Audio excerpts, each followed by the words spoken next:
کریم صلی اللہ علیہ وسلم کا جھگڑے کے بارے میں جو سنتیں ہیں، جو طریقہ کار ہے، اسے ہم سیکھیں گے. اور بڑی خوبصورت سنت ہے یہ، اور تھوڑا عمل کرنا اس پہ مشکل بھی ہے، لیکن عمل کرنے کے نتیجے میں جو کچھ حاصل ہوتا ہے وہ پھر خوش نصیب ہی اس کو حاصل کر پاتے ہیں، اور اولو العزم والے لوگ اور نصیبوں والے لوگ اس کو حاصل کر پاتے ہیں. اللہ تعالی ہمیں ان میں شامل کریں. سیدنا ابو ہریرہ رضی اللہ عنہ سے روایت ہے، ایک آدمی نے سیدنا ابو بکر رضی اللہ عنہ سے گالی گلوچ کی اور آپ صلی اللہ علیہ وسلم وہاں تشریف فرما تھے. آپ تعجب انگیز لہجے میں تبسم فرما رہے تھے.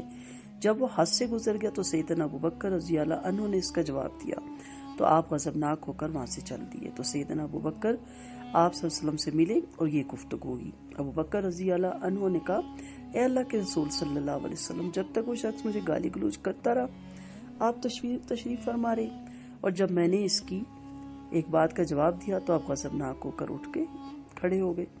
آپ صلی اللہ علیہ وسلم نے فرمایا، اے ابو بکر رضی اللہ عنہ، آپ کی حمایت میں فرشتے اس کو جواب دے رہے تھے. جب آپ نے جواب دیا تو شیطان آن ٹپکا، اس لیے میں چل دیا.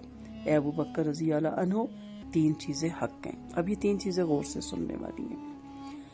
جو شخص بھی ظالمانہ کارروائی کے ذریعے سے نشانِ ستم بنایا جائے اور وہ مظلوم اللہ تعالیٰ کی رضا جوئی کی خاطر چشم پوشی کرتا ہے، اللہ تعالیٰ اسے اپنی نصرت اور حمایت سے سرفراز فرماتا ہے. پھر نمبر 2، اور جو بندہ صلہ رحمی کرتے ہوئے در عطیات اور صدقات ادا کرتا ہے تو اللہ تعالیٰ اسے کثرت سے نوازتا ہے.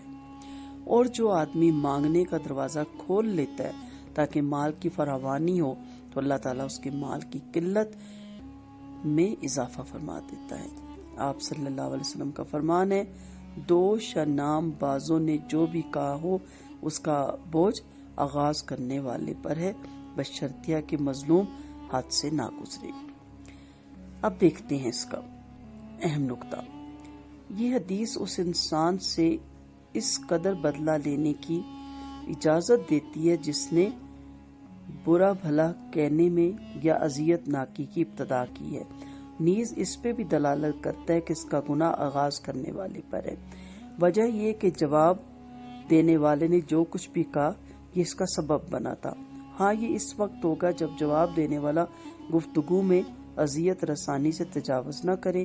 ظلم اور زیادتی کا گناہ اس ظالم کے ساتھ مخصوص کر دیا گیا کیونکہ مظلوم کو ظلم برابر سزا کی اجازت دی گئی.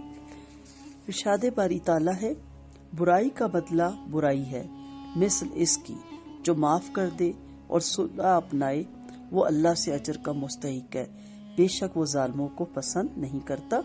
یہ آپ کی سورۃ شعراء میں آپ کو یہ آیت مل جاتی ہے. بار صورت بدلہ لینا اور صبر اور برداشت کرنا ہی افضل ہے، جیسا کہ بدلہ نہ لینا اور صبر و برداشت کرنا ہی افضل ہے، جیسا کہ سیدنا ابو بکر رضی اللہ عنہ والی حدیث میں گزر چکا. اور نبی کریم صلی اللہ علیہ وسلم کا فرمان، تمام آدمیوں میں اللہ تعالیٰ کے نزدیک ناپسندیدہ نگاہ وہ آدمی ہے جو سخت قسم کا جھگڑالو ہو.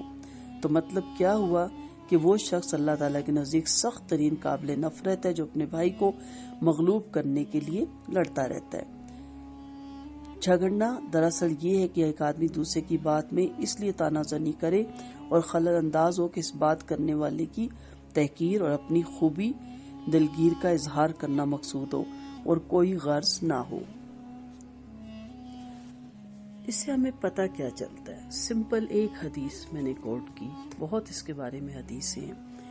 جیسے پیچھے اخلاقیات میں بھی ہم نے یہ حدیث کوٹ کی تھی کہ حق پہ ہوتے ہوئے بھی اگر وہ جھگڑے سے اپنے آپ کو روکنے کے لیے سائڈ مار جاتا ہے تو آپ صلی اللہ علیہ وسلم کا فرمان تھا کہ اسے جنت کے نچلے سطح کی ضمانت دیتا ہوں، یعنی جنت کے ایک حصے کی. اور اگرچہ وہ حق بجانب تھا، پھر اس شخص کو جنت کے درمیان میں گھر کی ضمانت نبی کریم صلی اللہ علیہ وسلم نے دی جو جھوٹ کی عادت چھوڑتا ہے. تو اس طرح کی حدیث میں بھی یہ تھا کہ جھگڑا سے بچنے کے لیے. اب آپ یہاں دیکھیں کہ سب سے خوبصورت بات کیا ہے کہ جب آپ خاموش ہو جاتے ہیں تو آپ کی طرف سے فرشتہ اس کو جواب دے رہا ہوتا ہے اور اس کے منہ پہ خاک ڈال رہا ہوتا ہے، اور فرشتے سے بڑا جواب کسی کا نہیں ہو سکتا. لیکن جب آپ بولتے ہیں تو پھر فرشتہ وہاں سے ہٹ جاتا ہے، پھر دونوں کے شیطان آن کھڑے ہوتے ہیں اور پھر کہتے ہیں یہ کو یہ کو یہ کو، اور پھر اگلی پچھلی جو باتیں انسان بھول چکا ہوتا ہے وہ بھی یاد کروائی جاتی ہیں۔ جیسا کہ میں نے آغاز میں کہا تھا نا کہ بڑا مشکل ہے لیکن ناممکن نہیں ہے۔ جب میرے نبی جیسی ہستی آرام سے بیٹھی یہ سارا نظارہ دیکھ رہی ہے اور کچھ نہیں جواب دے رہی، اور آپ جب حضرت ابو بکر صدیق رضی اللہ عنہ جواب دیتے ہیں تو اس کے جواب میں آپ صلی اللہ علیہ وسلم کتنی خوبصورت باتیں ان کو بتاتی ہیں۔ تو اس کے لیے علم ہونا ضروری ہے تفسیر کا، اور آپ صلی اللہ علیہ وسلم کی سیرت کا اور احادیث کی شرح کا، پھر انسان کو پتا ہوتا ہے۔ اب جو کوئی کام ہوتا ہے نا کہ اس کا بینیفٹ بہت ہے تو انسان مشکلوں سے بھی گزر جاتا ہے۔ بعض دفعہ آپ کو بہت بڑی سرجری خدا نہ خاصا ڈاکٹر کہہ دیتا ہے، اب آپ سرجری سے ڈرتے اور آپ سرجری نہیں کروانا چاہتے، آپ بہت خوف زدہ ہے، لیکن آپ کو پتہ چلتا ہے کہ آپ سرجری نہیں کروائیں گے تو پھر زندگی کم ہو جائے گی یا خدا نہ خواستہ موت واقع ہو جائے گی، تو پھر آپ اس زندگی کو حاصل کرنے کے لیے آپ بہت بڑے اس سے گزر جاتے ہیں اور اپنا آپ حوالے کر دیتے ہیں ڈاکٹر کے کہ وہ بڑی سے بڑی سرجری، بڑا سا بڑا کٹ ڈال کے آپ کو آپریشن کرے تاکہ آپ کی زندگی کو بچایا جائے۔ تو دنیا کے بھی تمام جو کام ہیں ہم بینیفٹ کے لیے کرتے ہیں۔ ڈاکٹرز بنتے ہیں، بہت مشکل ہوتا ہے، بہت محنت کرتے ہیں، ہم جانتے ہیں کہ اس کے لیے کتنا سر کھپانا ہے اور کتنا کتابی کیڑا بننا ہے اور کتنی دن رات محنت ہے، اور ہم نے بالکل فیملی سے کٹ آف ہو جانا ہے، تہواروں سے، جو بھی مواقع آتے ہیں شادی کے، ہر چیز سے ہم نے کٹ آف ہو کے صرف ڈاکٹر بننا ہے۔ لیکن کس آس پہ کہ اس کے بعد جو ڈگری ملے گی وہ بہترین ڈگری ہوگی اور بڑا باعزت شعبہ ہوگا، اور ہم بہت سی انسانیت کی خدمت کر سکیں گے۔ لیکن قرآن اور دین کے معاملے میں کیونکہ ہمیں معلوم نہیں ہوتا کہ اس کا بینیفٹ کتنا ہے، اور یہ جو باقی معاملے میں نے ڈسکس کیے نا، ان کا بینیفٹ صرف دنیا تک ہے۔ آپ کی موت کا وقت آیا نہیں تو ساری ڈگریاں خاک میں مل جاتی ہیں، لیکن جو ڈگری آپ کی آخرت کی ڈگری ہے اس کا دنیا میں بھی بہت بینیفٹ ہوتا ہے۔ جیسے آپ صلی اللہ علیہ وسلم نے فرمایا کہ جھگڑے میں ہوتے ہوئے بھی اللہ کی رضا جوئی کی خاطر چشم پوشی کرتا ہے، صلہ رحمی کی خاطر، رشتہ داریاں نبھانے کی خاطر، تو اللہ تعالیٰ اس سے اپنی نصرت اور حمایت سے سرفراز فرماتا ہے۔ دنیا کا یہ بہت بڑا بینیفٹ ہے۔ پھر جو بندہ صلہ رحمی کے لیے احتیاط دیتا رہتا ہے، صدقات کرتا ہے، آپ جانتے ہیں کہ سب سے زیادہ حقدار آپ کے قریب رشتہ دار ہیں۔ اب غریب رشتہ داروں میں ہی جھگڑے زیادہ ہوتے ہیں اور طنز بھی بہت ہوتے ہیں اور غیبتیں بھی بہت ہوتی ہیں، دوسروں کے بارے میں تجسس بھی بہت ہوتا ہے۔ اس کے باوجود آپ اسے ان باتوں کو اگنور کر کے، کیونکہ آپ جانتی ہیں کہ میری زکوٰۃ اور صدقات بار قبول ہی نہیں ہوں گے کیونکہ میرے اپنے ریلیٹیوز غریب ہیں، تو اللہ کا کتنا خوبصورت وعدہ ہے کہ اللہ تعالیٰ اسے کثرت سے نوازتا ہے۔ تو اتنے خوبصورت احادیث ہیں۔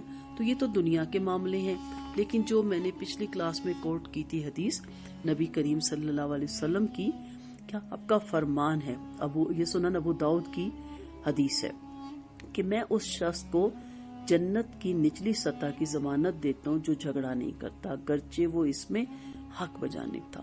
تو یہ تو آخرت کا معاملہ ہے اور یہ تو قبر میں بھی ساتھ جائے گا۔ بہت سی احادیث ہیں، اس وقت اتنا وقت نہیں ہوتا بتانے کا، کہ جب اللہ پوچھیں گے اور پتہ چلے گا کہ اس بندے نے اس کو معاف کیا تو اللہ کہے گا میں زیادہ حقدار ہوں کہ میں اپنے بندوں کو معاف کروں، تو وہ اس بندے کو معاف کر دے گا۔ تو اس لیے آپ یہاں معاف کرنا سیکھیں، درگزر کرنا سیکھیں۔ آپ صلی اللہ علیہ وسلم کا جھگڑے کے وقت سب سے بہترین جو سنت ہے، سب سے جو بہترین عمل ہے وہ درگزر ہی ہے، اور کوئی ایسا عمل ہمیں نہیں ملتا۔ آپ نے ٹھیک ہے حدیثوں میں اجازت دی آپ اتنا ہی بدلہ لیں جتنا آپ پہ ظلم ہوا، لیکن کیا کہا گیا؟ اگر معاف کر دیا جائے، کیونکہ ارشاد باری تعالیٰ ہے نا کہ جو معاف کر دے اور صلح اپنائے وہ اللہ تعالیٰ سے اجر کا مستحق ہے، بے شک وہ ظالموں کو پسند نہیں کرتا۔ تو بعض صورت بہترین جو عمل ہے، ہمیں بہترین جنت چاہیے، جنت الفردوس کا اعلیٰ درجہ، ساری جنت ہی بہترین ہے لیکن اس کا سب سے اعلیٰ درجہ، تو اس کے لیے پھر بہترین عمل کریں، بہترین اخلاق اپنائیں، بہترین اعمال اپنائیں، بہترین کردار اپنائیں، بہترین عقائد اپنے رکھیں۔ انشاءاللہ اللہ تعالیٰ ہمیں جنت الفردوس کا اعلیٰ درجہ نوازیں گے۔ ہم سب دعا گو ہیں کہ اللہ تعالیٰ ہمیں سنتوں پہ عمل کرنے کی توفیق دے اور ان سنتوں پہ چل کے ہمیں حوض کوثر کا پانی نصیب کرے جو ہم نبی کریم صلی اللہ علیہ وسلم کے دست مبارک سے ہم پئیں۔ آمین ثم آمین، وآخر دعوانا ان الحمد للہ رب العالمین۔